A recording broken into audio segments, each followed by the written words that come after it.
우리 시간은 하나님께서 오늘 우리에게 주신 말씀 함께 봉독해 올려드리도록 하겠습니다. 오늘 주신 말씀은 마태복음 18장 21절에서 35절까지의 말씀입니다. 마태복음 18장 21절에서 35절까지의 말씀을 저와 함께 교독하도록 하겠습니다. 제가 먼저 읽겠습니다. 그때에 베드로가 나와 이르되 주여 형제가 내게 죄를 범하면 몇 번이나 용서하여 주리이까? 7번까지 하오리이까? 예수께서 이르시되 내게 이르노니 7번뿐 아니라 7번을 이룰 것까지라도 하시리라. 그러므로 천국은 그 종들과 결산하려 하던 어떤 임금과 같으니 결산할 때에 만나는 죄 없인 자 하나를 들으니 갚을 것이 없는지라 주인이 명하여 그 몸과 아내와 자식들과 모든 소유를 다 팔아 갚게 하라 하니 내게 점서서 갚으리이다 하거늘 그 종의 주인이 불쌍히 여겨 놓아 보내며 그 빚을 탕감하여 주었더니 종이 나가서 자기의 배나며 미친 동료 한 사람을 만나 붙들어 목을 잡고 이르되 빚을 갚으라 하니 그 동료가 엎드려 간구하여 이르되 나에게 참아 주소서 갚으리이다 하되 허락하지 아니하고 이에 가서 저가 빚을 갚도록 오게 가더니 그 동료들이 그것을 보고 몹시 딱하게 여겨 주인에게 가서 그 일을 다 알리니 이에 주인이 그를 불러다가 말하되 악한 종아 내가 빌기에 내가 네 빚을 전부 탕감하여 주었거늘 내가 너를 불쌍히 여김과 같이 너도 내 동료들을 불쌍히 여김이 마땅하지 아니하냐 하고 주인이 노하여 그 빚을 다 갚도록 그를 옥졸들에게 넘기니라. 다 같이 읽겠습니다. 너희가 각각 마음으로부터 형제를 용서하지 아니하면 나의 하늘 아버지께서도 너희에게 이와 같이 하시리라. 아멘. 오늘 우리가 살고 있는 이 미국과 우리의 조국 대한민국 두 나라 모두 정치적, 사회적 갈등의 골이 너무나도 깊어져 있는 것을 볼 수 있습니다. 보수와 진보라는 이름으로 우리 사회는 깊이 갈라져 있습니다. SNS를 열어보면 서로를 향한 혐오와 비난의 글들이 넘쳐나고 또 가족 간에도 또 친구 간에도 정치적 견해가 다르다는 이유로 서로에게 등을 돌리는 일들이 우리 가운데 벌어지고 있습니다.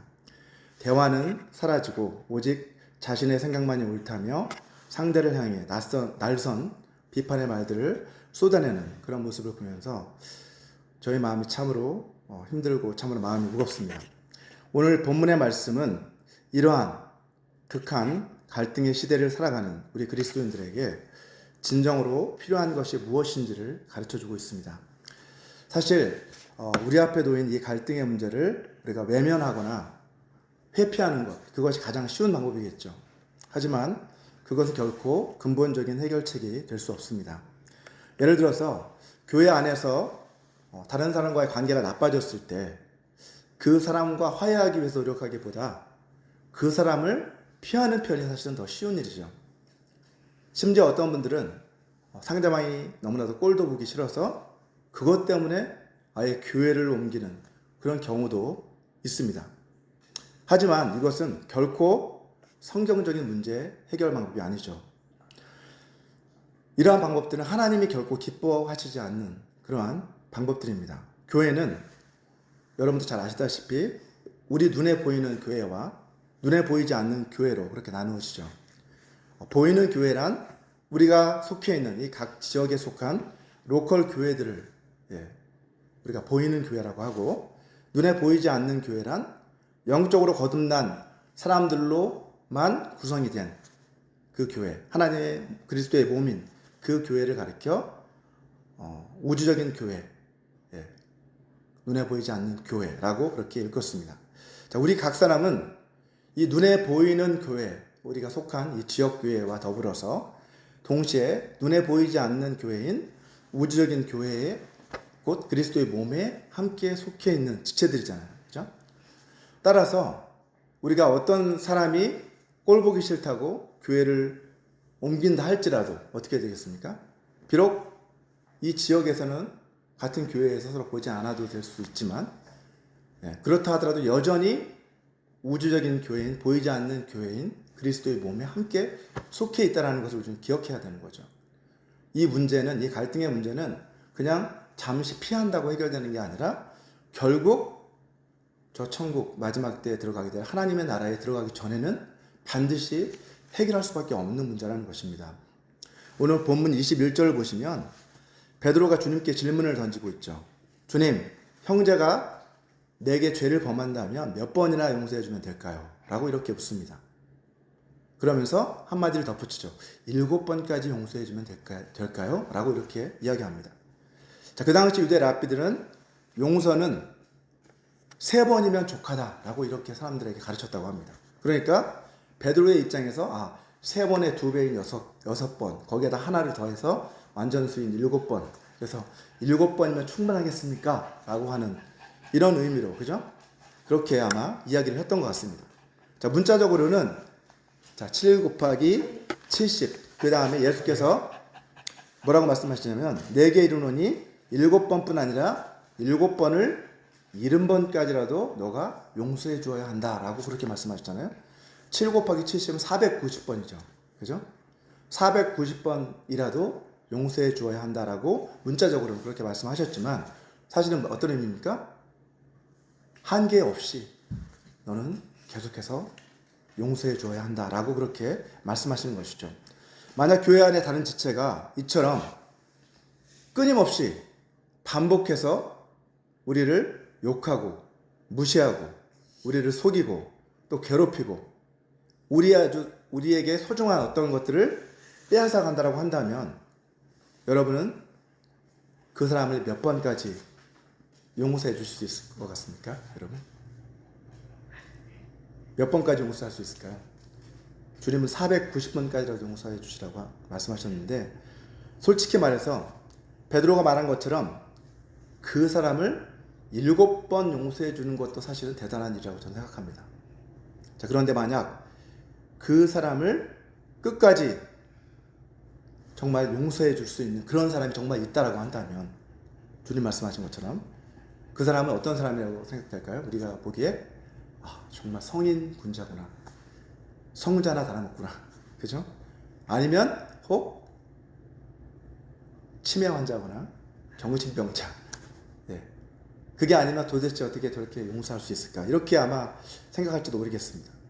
특히 그 범죄의 희생을 당한 사람이 다른 사람이 아닌 바로 내 사랑하는 가족인 경우에는 어떻습니까? 더 용서하기가 힘들죠. 만약 누군가 우리의 어린 자녀를 납치해서 성적으로 학대하고 끝내 잔인하게 살해를 했다라고 한다면 부모인 우리들은 과연 그런 사람들을 우리 마음의 중심으로 용서할 수 있을까요? 우리가 직접 그 일을 당하지 않았기 때문에 사실 이게 쉽지 않은 문제잖아요. 그죠? 우리가 보기에도 어떻습니까? 과연 그런 사람들을 용서하는 것이 옳은 것일까? 라고 하는 그런 의문이 들 정도로 용서라는 게 쉽지가 않습니다. 자, 이런 경우에는 당사자인 부모뿐만 아니라 이 사건을 전해 들은 다른 사람들 역시도 어때요? 그 이야기를 들으면 이 안에서 분노가 치밀어 오르잖아요. 그죠? 저 역시도 그렇습니다. 목회자인 저도 이런 이야기를 들으면 분노가 생깁니다. 자, 과연 예수님께서는 이런 사람들까지도 끝까지 용서해 주라고 말씀하고 계신 걸까요? 예수님께서는 이런 우리들의 마음을 너무나 잘 아시기 때문에 오늘 본문에서 한 가지 비유를 통해서 이러한 우리의 질문들에 대해 답을 해주고 계십니다. 우리가 먼저 오늘 본문에서 주목해야 될 점은 이 비유가 천국에 관한 비유라는 사실입니다. 용서에 대한 질문을 했는데 왜 주님은 천국에 대한 비유로 답을 해주셨을까요? 서두에서도 말씀드렸던 것처럼 이 용서는 장차 우리가 바라보고 있는 그 천국과 아주 밀접한 관계를 갖고 있기 때문이에요. 자, 본문 23절을 보면 그러므로 천국은 그 종들과 결산하려 하던 어떤 임금과 같다라고 그렇게 비유를 말씀해 주십니다. 자, 이 비유에 나오는 임금은 당연히 하나님이시고 그 종들은 누굽니까? 하나님 나라의 백성들인 우리 그리스도인들이겠죠. 자, 자, 본문 24절에 보니까 임금이 종들과 결산을 하는데 먼저 10,000달란트 빚진 사람이 왕 앞에 불려 나옵니다. 자, 당시 한 달란트는 뭐라고 말씀드렸어요? 6천 데나리온이라고 전에 말씀드렸습니다. 6천 데나리온인데 한 데나리온은 노동자의 하루 품삯이라고 말씀드렸잖아요. 자, 그러면 한 달란트는 6천일 동안 일해야 모을 수 있는 그런 돈이죠. 만약 노동자의 하루 품삯을 우리가 그냥 최소로 잡아서 한 80불, 뭐 맞는지 모르겠지만 한 80달러로 정한다고 한다면, 뭐 시간당 10불에서 8시간 80불로 잡았다라고 친다면 한 달란트는 얼마예요? 48만 달러가 되는 거예요. 한 달란트가 48만 달러. 그러니까 10,000달란트는 뭐예요? 거기다가 만을 곱해야 되겠죠. 그러면 만을 곱하면 48억. 4.8 빌리언. 48억 달러라고 하는 천문학적 금액이 나옵니다. 한국 돈으로 환산을 해보면 6조 5천억 원 정도 되는 그런 금액입니다. 자, 이처럼 이 사람은 어마어마한 갚을 수 없는 그러한 빚을 졌는데 그 종에게 어때요? 지금 이 사람은 그래서 갚을 능력이 없기 때문에 이 주인은 어떻게 합니까? 본문 22절을 보면 처음에 주인은 갚을 것이 없으니까 너의 몸과 아내와 자식들과 모든 소유를 다 팔아서라도 빚을 갚게 해라 라고 그렇게 명령을 내는 것을 볼 수 있습니다. 자, 그러자 그 종이 어떻게 합니까? 그 종은 주인 앞에 엎드려 간곡히 호소합니다. 제발 제가 어떻게든 갚을 테니 저를 참아 주십시오 라고 이렇게 간청하는 모습을 볼 수가 있죠. 사실 주인은 처음부터 아마 이 종에게 빚을 갚을 그런 능력이 없다는 것을 잘 알고 있었습니다. 하지만 그 주인은 아마도 그가 어떻게 반응하는지를 보려고 했던 것 같아요. 그가 이렇게 자신을 낮추어서 간절히 자신을 불쌍히 여겨달라고 호소하는 그 모습을 보고 주인은 그를 불쌍히 여겨서 그의 모든 빚을 탕감해 주죠. 자, 이것은 무엇을 말하고 있는 걸까요? 우리에게 베풀어 주신 그 하나님의 은혜를 말하고 있는 것이죠. 그죠? 우리가 얼마나 큰 빚, 도저히 갚을 수 없는 빚을 진 사람인 우리들을 용서해 주시는 그 하나님의 은혜를 우리에게 보여주고 있습니다. 자, 이 비유에 나오는 10,000달란트 빚진 자는 바로 예수님의 은혜로 죄사함을 받고 용서함을 받은 우리 자신들을 상징하는 인물이라고 할 수 있습니다. 자, 이 비유를 통해서 우리가 받은 그 죄사함이 우리의 어떤 노력이나 우리의 공로, 헌신을 통해서 되갚을 수 있는 것이 결코 아니고 오직 하나님이 베풀어 주시는 전적인 은혜다라는 것을 분명하게 이 비유는 우리에게 가르쳐주고 있습니다. 또 한편으로 보면 우리가 아무리 큰 죄를 지었다 할지라도, 그죠? 도저히 용서받을 수, 갚을 수 없는 그러한 빚을 지었다 할지라도 우리가 하나님 앞에 겸손히 우리 자신을 낮추고 이 죄를 자백한다면 긍휼이 풍성하신 그 하나님께서는 우리를 어떻게 해요? 얼마든지 용서해 주시는 분이시다라는 것을 분명하게 우리에게 가르쳐주고 계십니다. 우리는 하나님께서 베풀어 주신 이 무한한 용서의 이 은혜를 반드시 기억해야 합니다. 자, 그런데 본문 28절에 보니까 이 종은 나아가서 자기에게 100데나리온 빚졌던 동료 한 사람을 만나죠. 자, 100데나리온은 아까도 말씀드렸다시피 노동자의 하루 품삯이면 100일 정도 일해서 벌 수 있는 돈인데 환산을 해본다면 약 8,000달러 정도 되는 금액입니다. 자, 물론 서민들의 입장에서 보면 이것도 결코 적은 금액은 아니잖아요. 8,000달러 빚을 졌다 그러면 꽤 큰 금액이죠. 하지만 이 종 자신이 주인에게 졌던 10,000달란트, 그것에 비하면 어떻습니까? 이 8,000달러는 60만 분의 1, 60만 분의 1밖에 안 되는 아주 작은 금액입니다. 자, 그럼에도 불구하고 그 종은 자기 동료를 만나서 어떻게 합니까? 멱살을 잡고 그 빚을 당장 갚으라고 독촉하는 것을 볼 수가 있습니다. 자, 그러자 그 동료는 어떻게 하죠? 이 종이 주인에게 했던 것과 똑같이 합니다. 그죠? 그 앞에 엎드려서 내가 빚을 다 갚을 테니 제발 나를 참아달라 라고 그렇게 호소하는 것을 우리는 본문 29절에서 볼 수 있습니다. 하지만 이 종은, 이 만달란트 빚졌던 이 종은 어떻게 합니까? 본문 30절을 보니까 오히려 동료의 청을 거절합니다. 그리고 나에게 진 그 빚을 갚을 때까지 이 동료를 감옥에 쳐놓고 말죠. 자, 자기 자신은 주인으로부터 엄청난 빚을 탕감받았으면서도 그는 자신에게 빚진 그 동료에게 자비를 베풀지 않는 모습을 볼 수 있습니다. 자, 본문 31절을 보면 곁에서 이 모습을 지켜보고 있던 다른 동료들이 오히려 그것을 딱하게 여기고 그 사람을 딱하게 여겨서 그 길로 주인에게 가서 그 모든 일어난 일들을 다 고합니다. 자, 그러자 주인이 어떻게 합니까? 주인은 크게 노하였다라고 이야기합니다. 크게 노하여서 당장 그 종을 불러서 이렇게 이야기를 합니다. 33절을 보니까 33절을 보니까 내가 너를 불쌍히 여겨 내게 빚을 전부 탕감해 준 것처럼 너도 내 동료를 불쌍히 여기는 것이 마땅하지 않느냐 라고 그 종에게 호통을 치는 모습을 볼 수 있습니다. 여기에 하나님의 핵심적인 메시지가 담겨 있죠. 하나님께 내가 용서의 은혜를 받았다라고 한다면 그것을 깊이 깨닫고 감사하는 자라고 한다면 마땅히 너도 다른 사람에게 그러한 용서의 은혜를 베풀어야 하지 않겠느냐라고 말씀하고 계신 것이죠.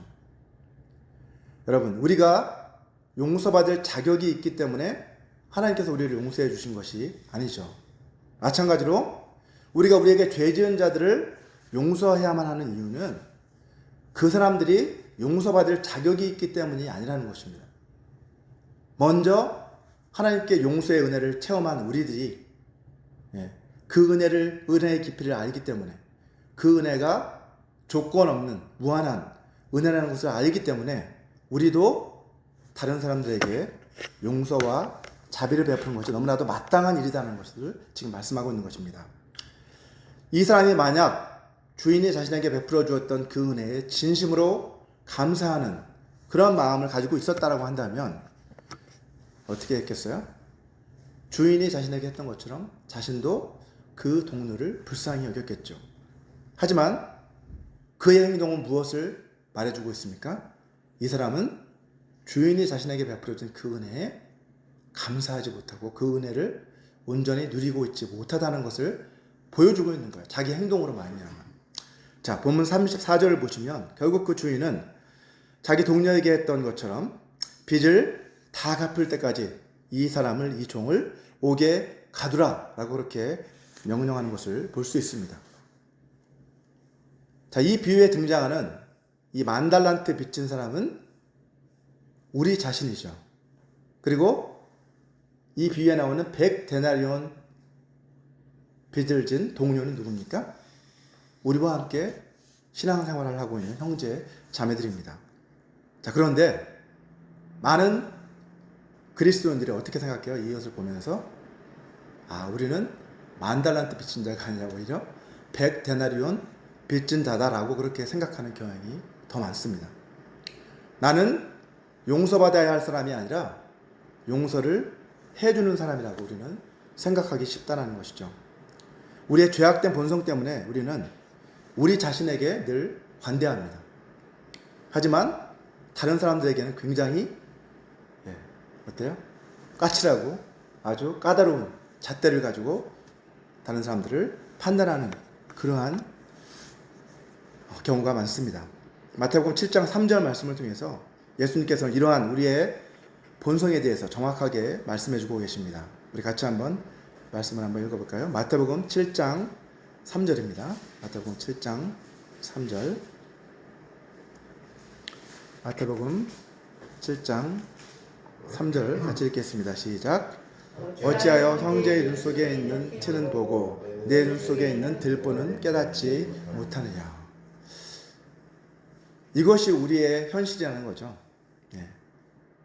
우리는 다른 사람이 가지고 있는 조그만 그러한 문제점들은 잘도 용케 지적을 하면서 정작 우리 자신 안에 있는 그런 커다란 문제, 나 자신이 갖고 있는 죄의 문제, 이러한 것들은 깨닫지 못하는 경우가 너무나 많습니다. 그게 우리의 모습이라는 거죠. 우리 자신이 얼마나 큰 죄인이며 우리를 위해서 주님이 얼마나 큰 대가를 치르셔야 했는지를 우리가 늘 가슴 깊이 새기면서 그렇게 살아간다고 한다면 우리는 어떠한 태도로 삶을 살아갈 수 있을까요? 다른 사람들을 바라보면서 그들의 잘못을 지적하기보다는 그들도 용서받아야 할 불쌍한 영혼들이라는 것을 우리는 깨닫고 그렇게 관대한 삶을 살아갈 수가 있겠죠. 오늘 본문 마지막 절의 35절은 사실 이 비의 핵심 말씀이라고 할 수 있습니다. 우리 같이 한번 오늘 마지막 절 마태복음 18장 35절 말씀 같이 한번 읽어보도록 하겠습니다. 다시 한번 읽겠습니다. 시작. 너희가 각각 마음으로부터 형제를 용서하지 아니하면 나의 하늘 아버지께서도 너희에게 이와 같이 하시리라. 우리가 진심으로 마음의 중심으로 형제를 용서하지 않는다면 하늘에 계신 하나님 아버지께서도 우리를 용서해 주시 않으시겠다라고 하는 충격적인 말씀입니다. 우리가 알기는 하나님의 그 은혜는 이미 한번 하나님의 그 대속의 은혜 우리를 다 이미 용서해 주셨는데 이게 무슨 말씀인가? 이렇게 생각될 수 있잖아요. 그죠? 아니 이미 다 용서를 예수님이 십자가에 죽으심으로 우리의 죄를 다 용서해 주셨는데 형제를 용서하지 않는다고 해서 하나님이 우리를 용서해 주지 않는다라는 것이 도대체 무슨 말씀일까? 고민될 수밖에 없습니다. 하나님께서 우리를 용서해 주신 그것처럼 우리도 우리의 형제 자매들을 마음의 중심으로 용서해야 한다라는 것을 지금 사실은 말씀하고 계신 거죠. 용서는 우리 그리스도인들에게 옵션이 아니라는 거예요.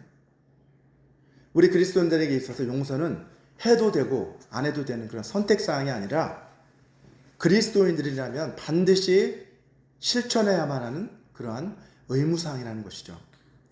자, 용서는 하나님 나라 백성의 삶의 스타일이 되어야 됩니다. 용서는 사실 하나님 나라의 헌법 정신과도 같다고 할 수 있습니다. 우리가 미국 시민권을 받을 때 선서를 하잖아요. 장로님도 하셨나요? 전현이도 한 것 같은데. 자, 이 선서, 미국 시민권 받을 때 선서 내용에 보면 미국의 헌법을 내가 지지하고 서포트하고 수호하겠다라고 하는 그런 내용이 거기에 포함되어 있습니다. 자, 마찬가지로 우리가 하나님 나라의 백성이라고 한다면 우리는 마땅히 이 하나님 나라의 헌법 정신, 용서를 우리 삶 속에 실천해 나가야만 하는 것이죠. 우리가 누군가를 용서하지 못하는 이유는요. 왜 그럴까요? 내가 누군가를 용서하지 못하는 이유는 내가 세워놓은 그 용서의 기준에 상대방이 자격이 없다라고 생각하기 때문에 용서하지 못하는 겁니다. 근데 그 용서의 기준은 우리 각 개인마다 너무나 다 다르잖아요. 그죠? 어떤 사람 좀 관대하고 어떤 사람 너무나 그 용서의 기준이 높게 세워져 있고 천차만별입니다.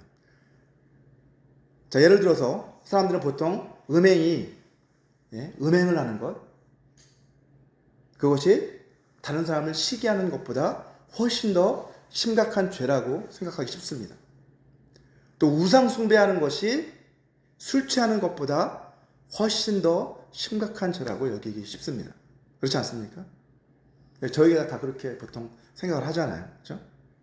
하지만 놀랍게도 성경은 음행을 하거나 우상 숭배하는 사람뿐만 아니라 남을 시기하거나 술 취하는 사람도 그들도 하나님 나라를 유업으로 받을 수 없다. 똑같이 그들도 하나님 나라를 유업으로 받을 수 없다라고 말씀하고 있습니다. 갈라디아서 5장 19절에서 21절까지의 말씀을 제가 한번 읽어보겠습니다. 육체의 일은 분명하니 곧 음행과 더러운 것과 호색과 우상 숭배와 주술과 원수 맺는 것과 분쟁과 시기와 분냄과 당짓는 것과 분열함과 이단과 투기와 술 취함과 방탕함과 또 그와 같은 것들이라. 전에 너희에게 경계한 것 같이 경계하노니 이런 일을 하는 자들은 하나님의 나라를 유업으로 받지 못할 것이요 라고 분명하게 말씀하고 있어요. 말하고 있는 것처럼 심지어 누군가를 원수로 여기는, 누군가 아주 막 너무 미워서 원수같이 생각하는 그 사람도, 누군가와 심지어는 다투어서 분쟁을 하는 사람도, 너무 화가 나서 막 분을 내는 사람도 하나님의 나라를 상속받지 못한다고 그렇게 성경은 말씀하고 있습니다. 자, 그런데 우리는 이 말씀을 오해해서는 안 되죠. 이 말씀을 잘 살펴보면 이런 죄를 지은 자들은 결코 천국에 갈 수 없다라고 말씀하고 있지 않다는 거예요. 자, 21절에서 이런 일을 하는 자들이라고 이렇게 이야기하고 있어요. 이런 일을 한 자들이 아니라 이런 일을 하는 자들은 하나님의 나라를 유업으로 받지 못할 것이요 라고 이렇게 말씀하고 있다는 것이 중요합니다. 왜 중요하느냐? 헬라어 원문을 보면 이런 일을 하는 자들이란 할 때 하는 이라고 이렇게 번역된 이 부분은 현재 분사형으로 되어 있어요. 무슨 의미예요?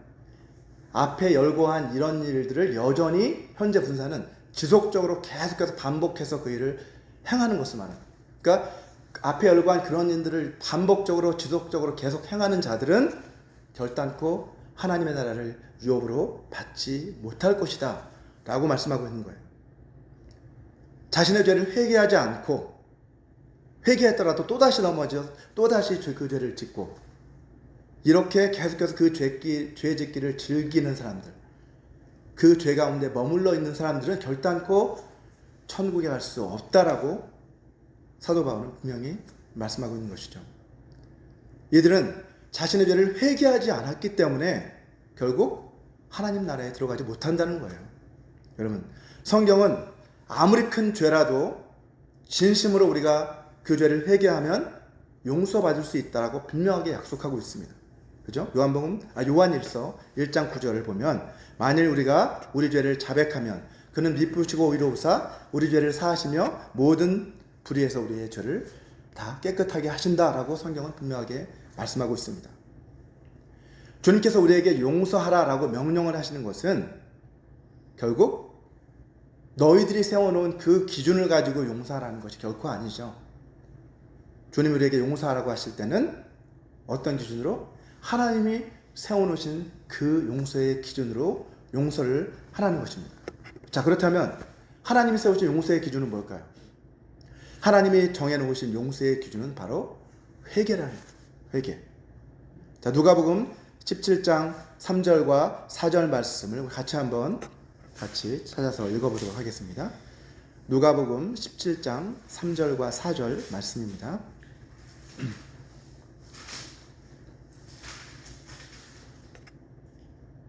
우리 같이 읽겠습니다. 시작. 너희는 스스로 조심하라. 만일 내 형제가 죄를 범하거든 경고하고 회개하거든 용서하라.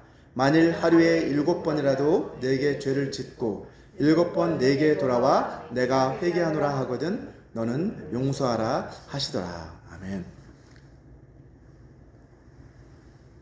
여기에서 말씀하고 있는 것처럼 죄를 우리에게 누군가 범했을 때 경고해 주라라고 해요. 그것에 대해서 이야기하라는 거죠. 그죠? 그리고 그가 만약 그 이야기를 듣고 회개하거든 용서해 주라라고 그렇게 말씀하시면서 7번이라도 또 돌아와서 회개하거든 그렇게 용서해 줘라라고 주님은 말씀하십니다. 오늘 본문의 비유에서도 마찬가지죠.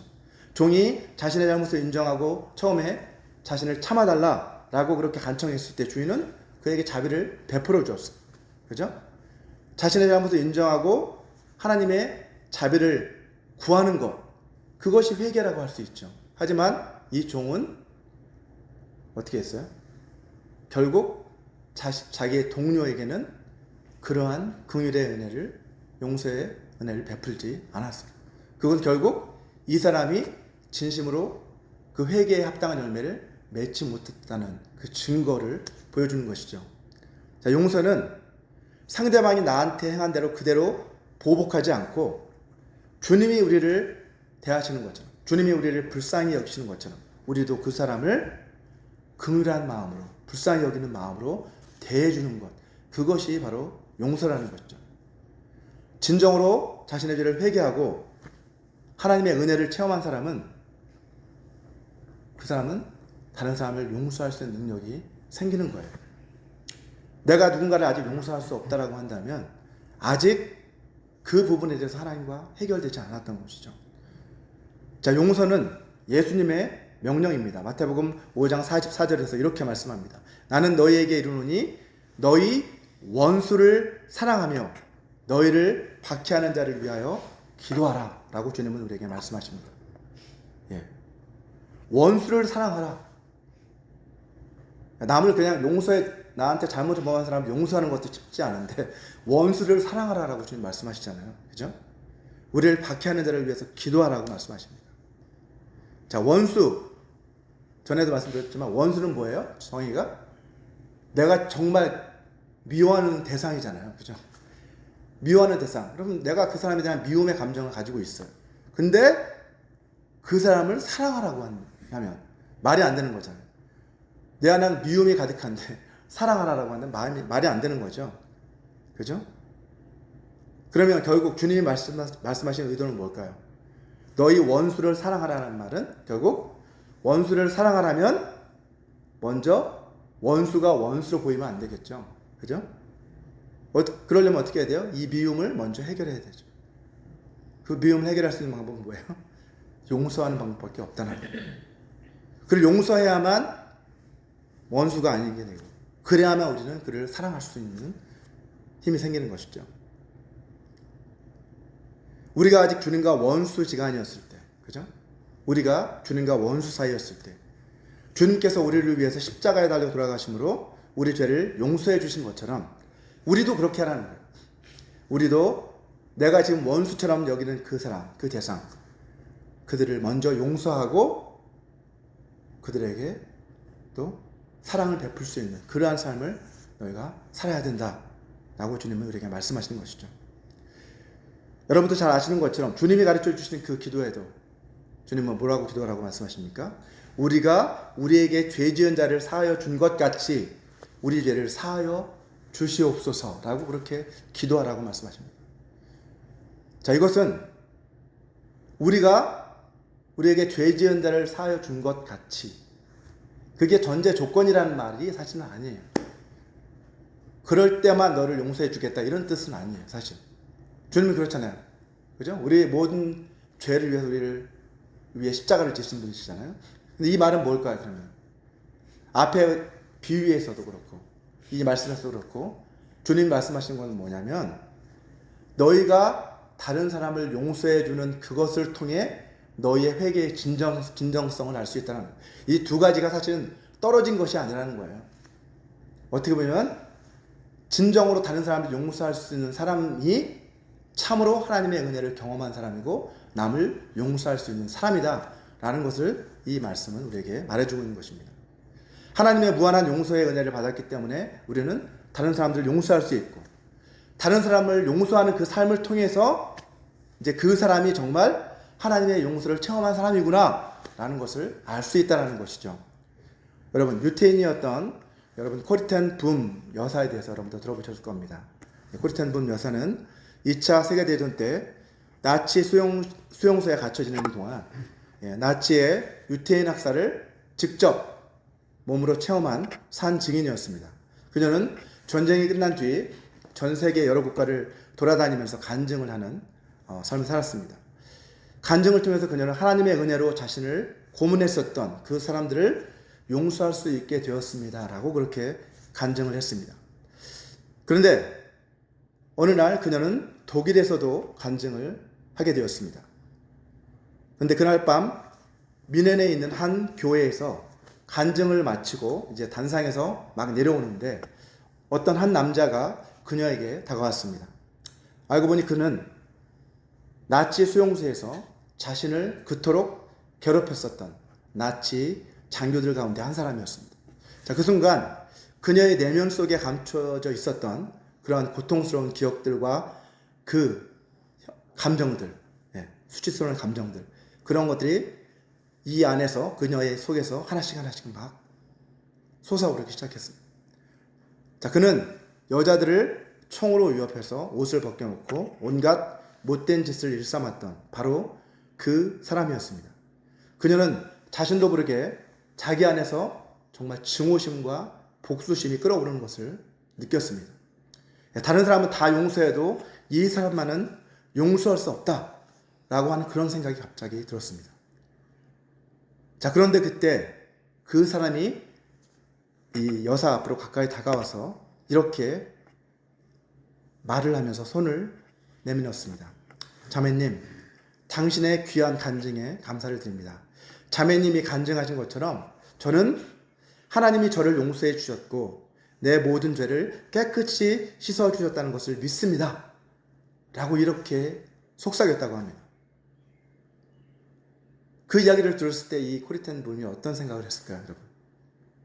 그 순간 그녀는 자기 안에서 증오의 소용돌이가 몰아치는 것을 느꼈다고 합니다.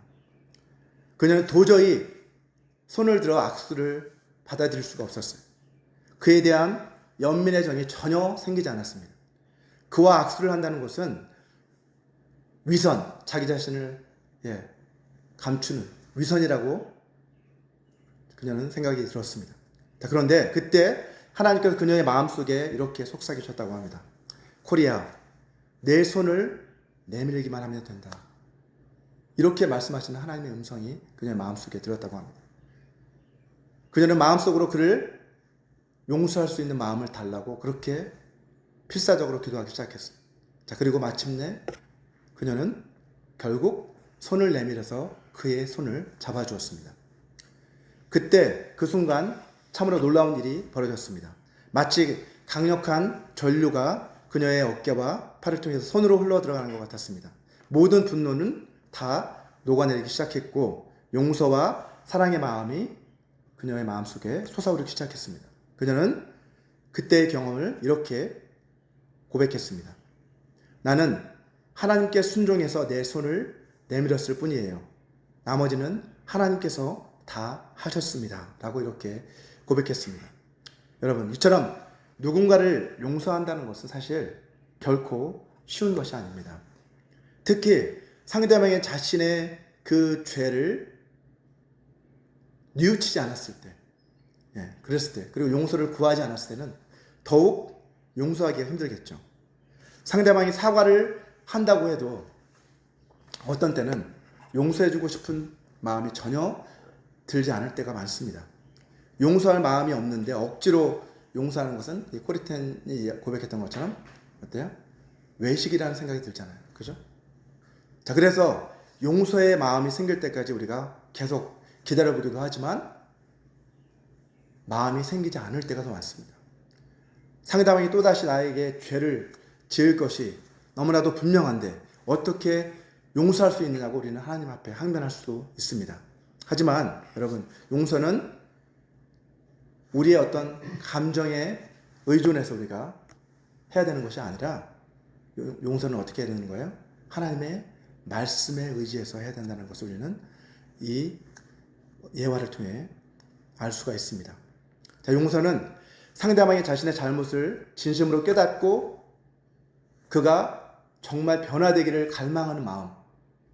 저 사람도 내가 가능성이 없다라고 생각하는 저 사람도 하나님의 은혜 안에서는 변화될 수 있다라고 하는 그러한 소망을 가지고 그에게 회개의 기회를 주는 것, 그것이 바로 저는 용서라고 생각합니다. 여러분, 주님께서는 얼마나 많은 기회를 주라고 우리에게 말씀하십니까? 오늘 말씀에서 70번씩 7번이라도 더 나아가서 무한히 또 나와서 회개하거든 그에게 자비와 용서를 베풀라고 그렇게 말씀하고 계십니다. 그런데 용서라는 것을 우리가 경험해 본 사람들은 아시겠지만 사실은 진정 용서의 그 은혜를 체험한 사람들, 그 사람들에게는요, 다른 사람들을 또 용서할 수 있는 능력이 생기는 것을 우리는 경험할 수 있습니다. 아까 코리텐 분이 고백한 것처럼 나의 어떤 감정의 능력이 아니라 나의 어떤 인격이 아니라 예수님의 그 은혜를 알기 때문에, 또 주님이 도우시는 그 은혜를 통해서, 성령의 능력을 통해서 우리는 다른 사람을 용서할 수 있다는 것을 고백하게 됩니다. 혹시 여러분들 가운데 누군가를 여전히 용서하지 못하고 계시는 분이 혹시 계신다면, 이 시간에 주님의 그 명령에 순종해서 그 사람을 용서하시기 바랍니다. 그 사람이 진정으로 회개했는지, 그 사람이 용서받을 자격이 있는지를 온전히 판단할 수 있는 분은 우리 주님밖에 안 계십니다. 우리가 해야 할 것은 주님의 말씀에 순종해서 그 사람을 용서하려고 우리가 노력하는 일뿐이죠. 저와 여러분 모두가 주님을 우리를 불쌍히 여기심으로 우리의 죄를 용서해 주신 것처럼 다른 사람들을 용서할 수 있는 그러한 삶을 살아가게 되시기를 주님의 이름으로 축원합니다. 이 시간 이 말씀을 잠시 기억하시면서 우리 같이 기도하는 시간을 갖기 바랍니다. 우리 기도하실 때, 눈을 감고 기도하실 때 하나님이 베풀어 주신 그 은혜를 한번 되돌아봤으면 좋겠습니다. 그리고 그 은혜를 통해서 다른 사람들을 우리가 진심으로 용서하고 또 자비를 베풀 수 있는 그러한 능력을 우리에게 달라고 우리 같이 기도했으면 좋겠습니다. 우리 교회 안에서 또 다른 모든 믿는 자들 가운데서 서로 용서하고 서로 사랑하며 또 서로 섬기는 그러한 삶을 살아갈 수 있게 도와달라고 우리 다 같이 통성으로 기도하겠습니다.